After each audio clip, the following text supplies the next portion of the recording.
Hello, everyone, and welcome back to another episode of the Run and Temple podcast. On today's episode, we have Joseph Roberts, who is a spoken word artist. Welcome to the podcast, Joe. And would you like to introduce yourself for the audience, please? All right, how's it going? My name's Joseph. I'm 21 and I'm a poet from Liverpool. So I make poetry videos, and I do a lot of work in the community. So it's great to be here, and I've known Brad for a while. We used to play badminton together many years Yeah, ago. So yeah. we do the occasional run together. So it's good to see what you're doing, Brad. And Yeah. I'm happy to support. So yeah, good to be here. Nice. Thank you, Joe. Thank you. Okay, so let's get the ball rolling. So, how did you first get into spoken word? So I started poetry when I was 16, and I performed in me assembly in school, and I got laughed at because like writing poetry isn't seen as a cool thing to do, but I had a vision of where I wanted to go with it, and so I started to make videos, I started to perform, get myself out there, networking, connecting, and then suddenly it just started to grow and grow and grow. And I've been doing it now for just coming up to 6 years now. So yeah, I've worked really hard and just kept building. And yeah, it's really changed my life, and it's provided me with a full-time job. Yeah. Met so many amazing people, and it's taken me around the world, and I've had some great opportunities. So it really gives me fulfillment, and it's changed my life, to be honest. Yeah. That's amazing. That's amazing to hear. It's been refreshing to see. Obviously, we've been friends, and to see your journey over the years has just been incredible, really. And to see how well you've done is amazing. Nice one. Yeah, no, it's like it's hard, just like anything, when you start something, like even with like with what you're doing, you have to start somewhere and you have to keep Hmm. building, and so um you just have to keep believing, and if you want it, it'll happen, and if you think small, you're only going to be small, but if you Yeah, think big, then you'll be big. yeah, yeah. It's about having that dream and setting your sights on it and doing everything you can to achieve those goals, isn't it? Yeah, definitely. And people project their limitations onto you, and but they don't know the possibilities, and they don't know where you're going, and the vision wasn't given to them, it was given to you, so you have Yeah, to just go full steam ahead. yeah. Okay, so how do you keep creating fresh material whilst also performing some of your older work as well? So there's a few things for me that every successful person has a system that works for them. My system is like I go for a run, I go to the gym, and I also do a lot of meditation, mindfulness, and I keep myself fresh. I eat good food, and I stay healthy, and I stay motivated. Yeah, Procrastination can be down to two things. You either don't know what you're doing, so you put it off, or it's either you don't have enough awareness or education on it. And so I always try and eliminate those things and stay motivated. So whenever I get a commission through, whenever I get work through, I'm always looking for the next thing. I'm always reading, writing, thinking. You know, Poetry. It's not just like write a poem and that's it. The same way running. It's not about going for a run and that's it. You hmm, live it, you breathe it, yeah, and you that's what it is. So for me, I'm always thinking about poetry, thinking critically, analytically, creatively, independently, and so that's the way I move, and I keep myself in a good routine, stay healthy, and keep working hard, and so I'm able to perform, I'm able to do commissions, I'm able to go here, there, everywhere because I've got high energy, and I've got that self sort of power in me to keep going, and I don't really lose track or lose focus. I'm very laser focused on where I'm going, what I want, and so that's how I keep going. yeah.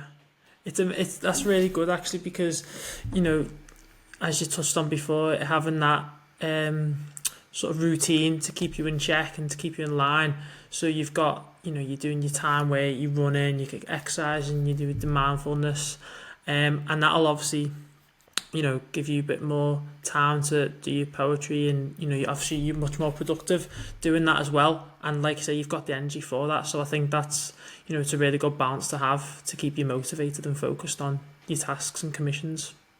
100%, mate. That's it, and it all adds up and it all compounds. So if you improve yourself by 1% every day, it'll compound up, like compound interest. So all you need to do is just do that 1% every day, and so it's having a sharp mind. You need to be super sharp. Like, to write poems is hard. It can be hard. If I said to you, just write a poem, it's like, where do you start? Yeah, Even that rhymes. But yeah, like, it's like, you have to keep you just have to keep digging, you have to keep digging and thinking, and it becomes second nature. And so you're in that world where thinking like poetically and thinking so deeply about things, you're constantly in that state of mind. And so I don't go out, I don't do this, I don't do that, because that's going to affect my headspace, and my headspace needs to be filled with things that are going to aid and support my writing ability. And so that's what it comes back to, really: the decisions you make, and who you surround yourself with, what you're doing with your time, and that all affects what you're going to be writing about, and the influences. You look at like music, you look at anything, movies, that we're all influenced by something, and so you have to really. If you are in control of your influences, well, we can be to some extent, but we really need to think about who we're influenced by, because that's going to affect our writing. yeah, So that's what I focus on. yeah. Okay, so for those who don't know, Joe's performed in front of a lot of people and has appeared on some well-known um, platforms. So, what's it been like to perform your work on TNT Sport, also producing poems for Liverpool and the Premier League? Yeah, it's been like a dream come true, really. So in terms of the TNT Sports opportunity, that was when I just turned 18, and that was my first ever like big commission and big opportunity. And there's a poet called Benjamin Zephaniah, very famous poet. He's passed away now, but he was like an idol of mine, and still is an idol of mine. And I went to go and see him when I was 16, and he signed me book, and he said, "Hey Joe, stay true, stay creative." And I saw him on TV, like 8 out of 10 cats. Would I Lie to You? And I was like, how is he able to do that as a poet? And he's really like modernized it, and he made it cool. And I saw him as a really cool guy. Like, I look at Shakespeare and I'm like, nah. But then I look at Benjamin Zephaniah, I was like, yeah, he's cool. So I went to go and see him. I was studying his work. I was looking at like what he does, how he does it, and so yeah. And then when I got that opportunity, it just so happened that he was the host of the show. So like, he was calling up my name on stage, and it was the first ever like sports poetry show ever, and it was on TNT Sports, and they commissioned 13 poets to write a poem about a different athlete for Black History Month. So I wrote a poem about John Barnes, and yeah, he invited me up on stage, and I performed my poem, and it done really well. And so like, that was my first ever big opportunity. And then since then, I've done poems for Nike, the Premier League, Uniqlo, Amazon Prime. Like, I've done quite a few decent brands, EA Sports. So yeah, working with the Premier League, that was a really proud moment for me, because obviously Liverpool won the league, and I'm a Liverpool fan. But the poem was called "All Roads Lead to Home," and it was about like Liverpool, Scouse identity, who we are as Scousers, and it's like being proud of where we're from, and how it doesn't matter where you are in the world, that we're all connected through the city of Liverpool, through our Scouse authentic voice. And so it was a really big privilege, and like, yeah, it's done so well on social media. In fact, it's had millions and millions of views. I think it's on like 7.8 million views. Wow. And Yeah, yeah, like I've had messages from like Mumbai, China, America, like Pakistan, like incredible. Like they say, I've never been to Liverpool, but I feel Scouse. yeah, Saying things like that, and so never underestimate the power of words and how far they can travel. And for me, that's what fulfills me, how I can connect people around the world through poetry, through spoken word. And, I'm all about promoting powerful messages and important things so that shape the world. So that's what I always take on board. Like, you're obviously going to get many, many opportunities and you get many emails, but you have the power to say yes or no. And you have to pick things that are in alignment with who you are and what you stand for as a person. yeah, And I'm always like looking for that, and it's good to work with premium brands, and that reflects me as an artist and who I am as a person and what I stand for. So that's what I always push for. yeah. Amazing. Okay, what inspired you to create the world's first poetry expo? You know what it was, yeah. Like poetry can be like a really lonely place. I think like when I started out, because I was so young when I couldn't even get into open mics. I used to have to blag my way in because you had to be 18, Yeah, and everyone who was there was like 40, 50, 60. Like they've lived a life, and they could perform, and they were writing poems about, things that have happened in their lives. And I was 16 and I've hardly lived a life. And so I used to try and get in and perform, and like I was the only kid there, and I was like, well, how come this is how come, like, why isn't the other yeah, younger people here? yeah, And also like there's a stigma around poetry and being a poet, and like I actually think being a poet is the coolest thing in the world. Like it's super cool, but people don't think it's cool. And so I was on a mission to make it cool. And so through the work that I do and through the brands, I was like, I need to, if I'm gonna get more people involved, and I need to create a community. So I started a limited company called All Ears Poetry last year, and it's done very well. And so in terms of events, there's always been open mics and places to perform.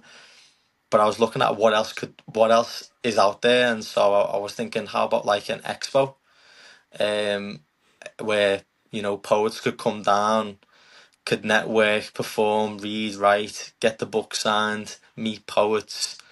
I was looking into it, and it's never been done before.